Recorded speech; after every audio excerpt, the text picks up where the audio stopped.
Back when I was a kid, I remember spending a lot of time alone. My dad was some sort of consultant for an oil firm, always traveling the world. As such, he spent a little time at home, creating a distant rift between us.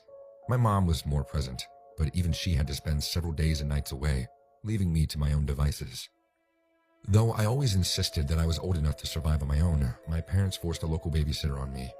For most of my childhood, it would be a local kid by the name of Jamie that watched over me. He was one of the cooler kids around the neighborhood, 18 years of age. He was great at putting up a proper rule-following front, but as soon as my parents had left, he'd let me play games and watch television as much as I wanted. Alas, our time together would come to an abrupt end shortly after my 12th birthday.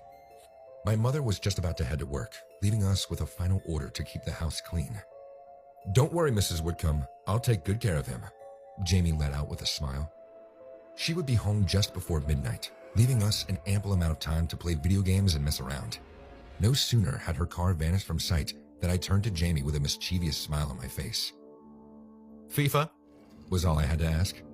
"You know it, kid," he responded as we both raced towards the television.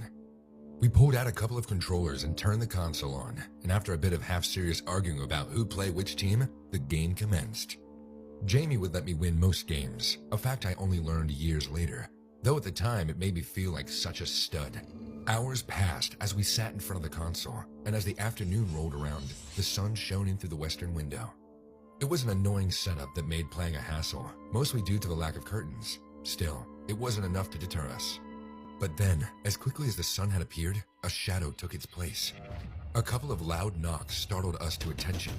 We turned towards the window in confusion, worried that my mom had come home early and caught us playing games all day. Instead, we were met by a tall, lanky man standing outside. Just the mere sight of him awakened an instinctive feeling of fear within me, with his pale, emotionless face and unblinking eyes. He didn't even seem to acknowledge us. He just stared at the television, fixated on the game. Even his odd and frightening appearance wasn't enough to faze Jamie, who ran up to the window and confronted him. "What the hell are you doing?" Jamie asked.